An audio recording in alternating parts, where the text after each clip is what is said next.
Brought to you by PrayLatin.com, makers of prayer cards featuring complete English phonetic renderings of Latin pronunciations. After a bit of a delay, we continue our examination of what Father Malachi Martin warned the entire church about back in the 1980s, the transformation of the Jesuits, and how they became a force of revolution in the church. This is a hard-to-hear statement from him, because this goes all the way back to the time before Francis was even a bishop. To give you an idea, in fact, many Catholics who resist the things Francis orders for the church have pinned their hopes on the Jesuit superior general of the time, a Father Kohlenbach. He had this report that was given to him that says that he issued and gave to the Vatican, saying that Father Jorge Mario Bergoglio was unfit to be a bishop, and it was ignored. There weren't very many copies of the report, and allegedly all of them that were in the Vatican archives were destroyed, and the ones in private hands were sought after as soon as Francis became Pope, to prevent anybody from making it public. He's actually listed here by Malachi Martin as one of the villains of the story of the undermining of the church in our time. The goal of the Jesuits is to turn the Catholic Church into an instrument of the secular authorities, to make life in the Catholic Church indistinguishable from the goals of the secularists. And once you understand that, it begins to become very clear on what it is we're dealing with. Now, I always give you the caveat when talking about the Jesuits. Not all Jesuits are bad. There are a handful of very good Jesuits and in the church today, some of them with very high public profiles. And some reports say that the Jesuit seminaries are full of young, very conservative future Jesuit priests who will, in our lifetimes, restore order to the Jesuits, to actually make it the Jesuit order again instead of the Jesuit church. There's a difference. Here's Malachi Martin on the transformation of the Jesuits and what it means for the church. The fact of life for Jesuits now is that our bipolar world spins inexorably around the old hammer and sickle ideology of the East and Western-style capitalism. The only contest that seems to matter for the Society of Jesus in this last quarter of the 20th century is the one between those two spheres of influence. And the fact is that the Society is not officially devoted to Karl Marx. Individual Jesuits who were and are self-proclaimed to be his followers, for Padre Lupe was hardly alone even in that, are not for that reason expelled from the society or censored or silenced. Rather, the greatest pains are taken to protect them from attack. So blatant has this element become that not long ago, when Pope John Paul II met a Jesuit from India, who, as he found, was not a follower of Marx, he exclaimed in surprise, "You're not all followers of Marx." The war between the papacy and the Jesuits appears, then, to be political in nature, and in one sense it is. But to assume, as many Jesuits of the new mission do, that their war against the papacy begins and ends with the hammer and sickle versus capitalist contest for power and authority and domination would be to mistake the symptoms of rot in the society for the more basic condition that allows those symptoms to progress and multiply. For while the war they have chosen to fight takes place on the plane of geopolitics, it is also and more fundamentally a war over the question of the very existence of spirit as a basic dimension of the world of men and women.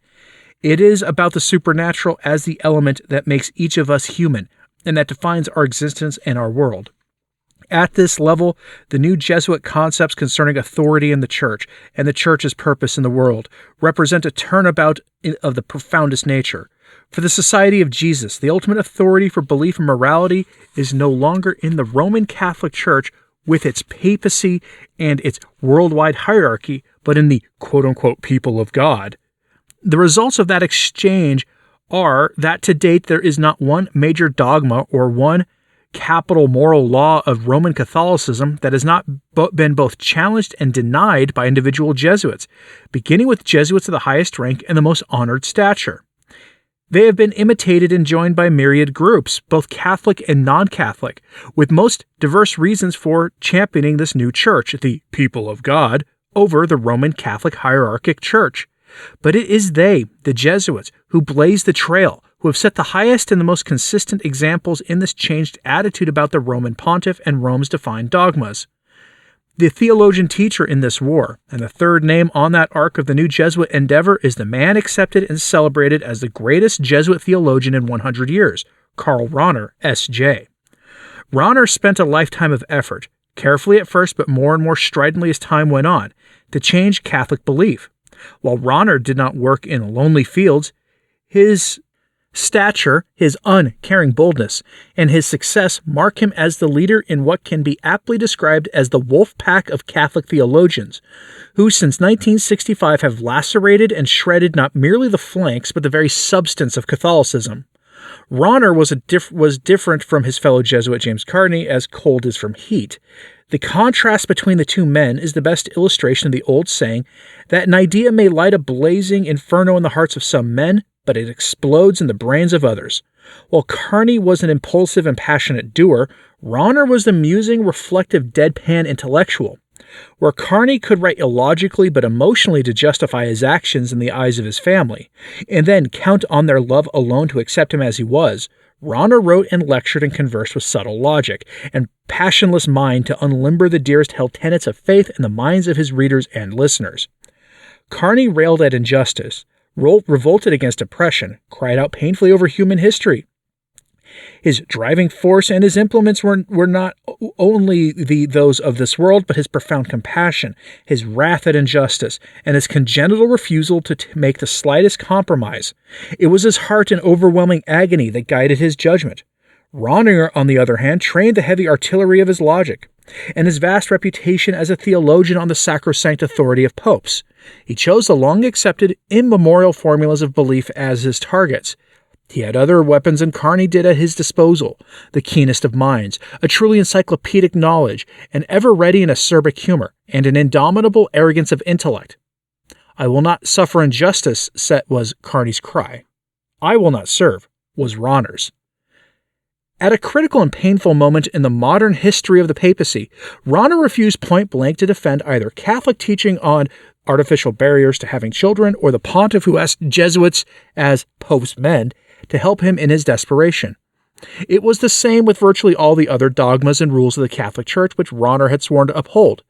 Yet his voice seemed so authentic that he was taken by many to be more authoritative than 3 successive popes when it came to interpreting the moral teaching of the Catholic Church. Rahner himself went to great pains to fulfill his role of a modern prophet. As he traveled in Europe and the Americas dressed in his correct business suits, he was untiring in his biting and sarcastic criticism of the papacy and Roman authority. In Unity of the Churches, an actual possibility, the last book he wrote before his passing in 1984, Rahner gave the most telling and overt presentation ever made of the accepted new Jesuit attitude about the papacy and the divine dogmas of his church. Working with a Jesuit colleague and co-author, Heinrich Fries, and with the imprimatur of his Jesuit superiors, Rahner made a sweeping and outrageously anti-Roman proposal. To achieve Christian unity, he said, it was necessary to drop all insistence on papal infallibility as a dogma, and to drop insistence as well on all other doctrines about the Roman pontiff and Roman Catholicism that had been defined and proposed by popes since the 4th century. In effect, Rahner was proposing that the Catholic Church officially take the entire body of rules concerning faith and morals as developed and taught by his church for 16 centuries and unhinge them from everyday life. Marriage, via James Martin's sin, business ethics, human liberty, piety, every sphere of human existence were all to be set adrift on the ever-changing tides of redefinition. But the dogmas of the Church would be the prime casualties, for what the Church had defined as basic and obligatory for Catholic belief would, in Rahner's plan, become optional. The integrity of Christ's person, the meaning and value of the 7 sacraments, the existence of heaven and hell, the divine character of the authority of bishops, the truth of the Bible, the primacy and infallibility of the Pope, the character of priesthood, the Immaculate Conception and Assumption of Mary, Christ's mother, all would be up for ecumenical grabs. Over and above all that, however, stood Ronner's principal targets, the roadblocks that stood in the way of everything else, the papal authority he wished dismantled and the hierarchs. The Roman Catholic Church he wished to see reduced to one more idiosyncratic expression of Christ's message. In other words, the practical authority and the spiritual purpose of the Church, always the real issues in the war between papacy and Jesuits, would be rejected and replaced by whatever authority and materialistic mission might be in vogue.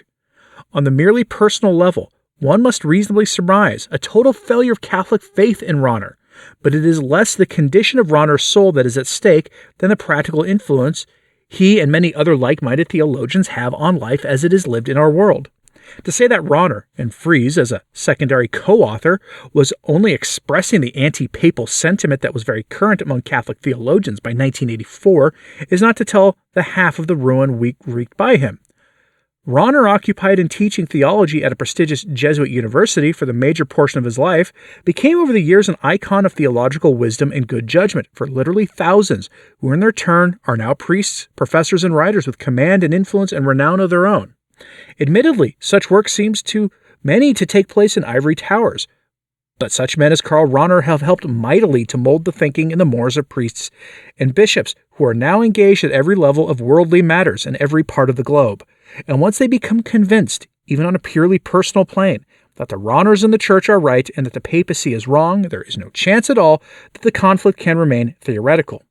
Instead, it reaches into the deepest areas of thought and belief and feelings of millions who are dragged by the heart and by the direct or indirect influence of theologians like Ronner, into a world where the nature, the meaning, and the most basic purpose of their lives as Christians are redefined in a purely rational and materialist setting. Without such a giant as Karl Ronner, one doubts if liberation theology would do much more than creak and teeter and collapse, or that a Francis Carney would have been so uncritical of the writings of Juan Luis Segundo. Nevertheless, it must be said that Ronner was not an inventor, nor were the men of his generation who were his tintypes. Ronner did not himself initiate the huge theological turnabout in the Society of Jesus or in the Roman Church. His importance was not as innovator, but as faithful and effective evangelist for a pernicious and destructive influence that had already been spreading covertly within the Society of Jesus for decades before he came on the scene. Whether lecturing in Europe or ferrying over to the Americas, clad in his acquired prestige, unassailable in his authoritativeness, presenting always the unbeautiful face of the materialistic, quick in any bout of infighting, and bowing to no one, Ronner was the apt point man for Catholic self-destruction. He taught several generations how to consume their own faith with logic, skepticism, and disobedience. So single-minded was his devotion to the anti-papal and anti-Catholic point of view that he became its incarnation, as one might say, and yet so effective was he in maintaining his own theological stature within the Society of Jesus that he gave that point of view a new respectability, both inside and outside the Society and the Church. No Jesuit superior, either in his own country in Rome, ever curbed him, having been flesh and blood proof of the strange corruption that had set into the Society. Ronner passed away as he had lived, in an aura of honor among his colleagues and superiors. For all their differences, the three men sketched here, the socio-political scientist, the devoted guerrilla, and the theologian teacher, typify inclusively the aberration of the Society. Certainly at this moment in time, the Society of Jesus is not alone in the war against the papacy. It has been imitated and joined by many groups, Catholic and non-Catholic, religious and secular, each within its own reasons for championing the idea that a new church, the people of God, has replaced the old hierarchic Roman Catholic Church. But it was the Jesuits who blazed that trail. It is they who have set the highest and most consistent examples of this changed attitude about the Roman pontiff and Rome's defined dogmas, and it is they who continue to labor at the farthest reaches of what one can only call divine politics. And so it was that the present Father General of the Society of Jesus, Piet Hans Kolvenbach, was able to face the Jesuits who made him as the head of the order in 1983, the year James Francis Carney was gobbled up in a jungle battle, the year before Karl Ronner went back to God, and promised with solemn confidence that, among other things, his job would be to ensure their chosen Jesuit quest for justice and not be distracted by the groaning complaints of popes. Does that help make things clearer for what we're seeing now?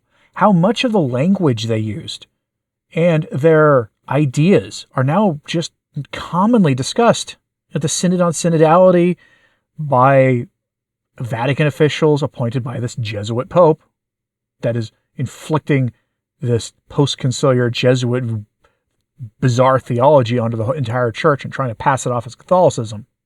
Does it make things make more sense? Let me know in the comments what you thought of this, please. His book, The Jesuits, Malachi Martin's book, The Jesuits, is one of the most important things you can read for understanding the crisis in the church. And there are many, many copies out there for a fairly cheap price. And you might be asking, how does he know this? Because Malachi Martin was himself a Jesuit. By some reports, he was a fairly liberal Jesuit until he had, started researching a book on exorcisms, the idea of debunking exorcism, if you believe some reports. And then he witnessed exorcisms firsthand and had a radical transformation, which is what you would hope would happen if you saw the real deal happen before your eyes. I'm curious what you have to say about all this, so let me know in the comments, please. Hit like and subscribe if you haven't. It certainly helps. So to sharing this on social media, that helps too. And, as always, pray for the church. I'm Anthony Stine. Ave Maria.